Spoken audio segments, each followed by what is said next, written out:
കുട്ടിയുടെ ആരോഗ്യനില ഗുരുതരമായി തുടരുന്നു എന്നുള്ളതാണ് ഇപ്പോൾ ലഭിക്കുന്ന വിവരം. പെൺകുട്ടിയെ വെന്റിലേറ്ററിലേക്ക് മാറ്റിയിരിക്കുന്നു. ആന്തരിക രക്തസ്രാവം ഉണ്ടായിട്ടുണ്ട് എന്നാണ് മനസ്സിലാക്കുന്നത്. ഷഫീദ് റാവുത്തർ വിവരങ്ങളുമായി ചേരുന്നുണ്ട്. ഷഫീദ്, ഈ യുവതിയെ വെന്റിലേറ്ററിലേക്ക് മാറ്റിയിരിക്കുന്നു, ആരോഗ്യനില ഗുരുതരമായി തുടരുന്നു എന്നുള്ള ആ വിവരങ്ങൾ പുറത്തു വരികയാണല്ലോ.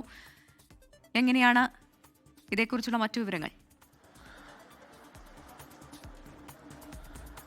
അല്പസമയം മുൻപാണ് തിരുവനന്തപുരം മെഡിക്കൽ കോളേജ് ആശുപത്രിയിലേക്ക് പെൺകുട്ടിയെ എത്തിക്കുന്നത്. പെൺകുട്ടിയെ എത്തിച്ചപ്പോൾ തന്നെ നില അതീവ ഗുരുതരമായിരുന്നു എന്നുള്ളതാണ് മെഡിക്കൽ കോളേജിൽ നിന്ന് നമുക്ക് അറിയാൻ കഴിയുന്ന വിവരം. അതിനുശേഷം നേരെ ഈ അത്യാഹിത വിഭാഗത്തിലെ പരിശോധനയ്ക്ക് ശേഷം കാഷ്വാലിറ്റിയിലേക്ക് ഈ വെന്റിലേറ്ററിലേക്ക് മാറ്റുകയായിരുന്നു എന്നുള്ളതാണ് മെഡിക്കൽ കോളേജ് വൃത്തങ്ങൾ സൂചിപ്പിക്കുന്ന കാര്യം. മാത്രമല്ല, ഈ പെൺകുട്ടിയുടെ നില അതീവ ഗുരുതരമാണ്, പലയിടത്തും പരിക്കേറ്റിട്ടുണ്ട്. മാത്രമല്ല, ഈ പെൺകുട്ടിക്ക് ആന്തരിക രക്തസ്രാവം രണ്ടു ഭാഗത്ത് ഒരേ സമയം, അതായത് രണ്ട് ആന്തരിക അവയവങ്ങൾ ഉണ്ടായിട്ടുണ്ടെന്നൊക്കെയുള്ള കാര്യങ്ങൾ മെഡിക്കൽ കോളേജിൽ നിന്ന് വളരെ വേദനയുള്ള വിവരമായി പുറത്തു വരുന്നുണ്ട്. ഏതായാലും അത്രത്തോളം ക്രിറ്റിക്കലാണ് പെൺകുട്ടി എന്നുള്ളത് നമുക്ക് വലിയ വിഷമമുണ്ടാക്കുന്ന സംഭവമാണ്. പക്ഷേ ഈ വിദഗ്ധ ഡോക്ടേഴ്സിനെ അടക്കം ഇതിനോടകം തന്നെ സർക്കാർ തലത്തിൽ ഇടപെടലുണ്ടായി അങ്ങോട്ടേക്ക് മെഡിക്കൽ കോളേജിലേക്ക് തിരിച്ചു വിളിപ്പിച്ചിട്ടുണ്ട്. രാത്രി ആയതിനാൽ സീനിയർ ഡോക്ടർമാർ ഉണ്ടായിരുന്നില്ല. എന്നാൽ വളരെ പ്രധാനപ്പെട്ട ഡോക്ടേഴ്സിനെയൊക്കെ മെഡിക്കൽ കോളേജിലേക്ക് സർക്കാർ ഇടപെട്ട് അയച്ചു എന്നുള്ളതാണ് നമുക്ക് മനസ്സിലാക്കാൻ കഴിയുന്ന കാര്യം. അല്പസമയം മുൻപാണ് ഞെട്ടിക്കുന്ന ഈ വിവരം പുറത്തേക്ക് വരുന്നത്. തിരുവനന്തപുരം വർക്കലയിലായിരുന്നു ഈ അപകട സംഭവം, ഈ അക്രമ സംഭവം ഉണ്ടാകുന്നത്. അതിനുശേഷം വളരെ മിനിറ്റുകൾക്കുള്ളിൽ നാടകീയമായ സംഭവങ്ങൾക്കുള്ളിലാണ് ഈ പ്രതിയെ കൊച്ചുവേളിയിൽ നിന്ന് പിടികൂടിയത്. വെള്ളറട പനച്ചുമൂട് സ്വദേശിയായിട്ടുള്ള സുരേഷ് കുമാർ, ഇയാൾ തിരുവനന്തപുരം ഫോർട്ട് ആശുപത്രിയിൽ ഇപ്പോൾ വൈദ്യപരിശോധനയിലാണ്.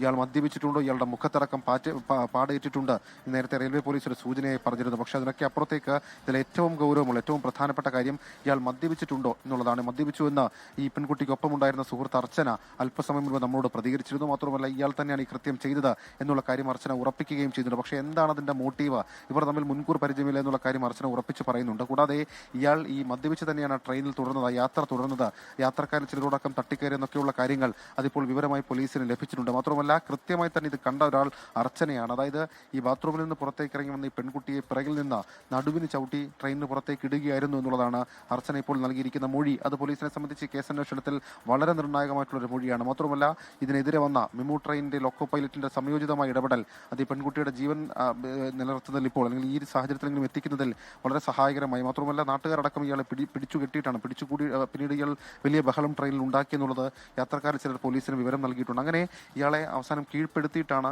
ഇയാളെ ഇപ്പോൾ ഈ കസ്റ്റഡിയിൽ എടുക്കാൻ പോലീസിന് കഴിഞ്ഞത് എന്നുള്ളത് ഏറ്റവും ശ്രദ്ധേയമായിട്ടുള്ള കാര്യം. ഏതായാലും രണ്ട് കാര്യങ്ങൾ, ഈ ഞെട്ടിപ്പിക്കുന്ന സംഭവവുമായി ബന്ധപ്പെട്ട് രണ്ട് കാര്യങ്ങൾ നടക്കുന്നു. തിരുവനന്തപുരം മെഡിക്കൽ കോളേജിൽ പെൺകുട്ടിക്ക് വേണ്ടി പെൺകുട്ടിയുടെ ജീവൻ രക്ഷിക്കാൻ വേണ്ടിയിട്ടുള്ള വളരെ തിരക്കിട്ട നീക്കങ്ങൾ ഡോക്ടർമാരുടെ ഭാഗത്ത് നടക്കുമ്പോൾ ഇപ്പുറത്ത് ഫോർട്ട് ആശുപത്രിയിൽ ഈ പ്രതി, അതായത് മദ്യലഹരിയിൽ നിന്ന് പോലീസ് ഇപ്പോൾ സ്ഥിരീകരിക്കുന്നുണ്ട്. മദ്യലഹരിയിലുള്ള ഈ പ്രതി അയാളുടെ വൈദ്യപരിശോധനാ നടപടികൾ അത് ഈ ഫോർട്ട് ആശുപത്രിയിൽ പുരോഗമിക്കുന്നു. ലോകത്തെവിടെയായാലും ഏത് സമയത്തും 24 വാർത്തകളും ഓഗ്മെന്റഡ് റിയാലിറ്റി പാക്കേജുകളും എക്സ്പ്ലെയിനറുകളും വിശദമായി കാണാൻ ഞങ്ങളുടെ യൂട്യൂബ് ചാനൽ നിങ്ങൾക്ക് സബ്സ്ക്രൈബ് ചെയ്യാം.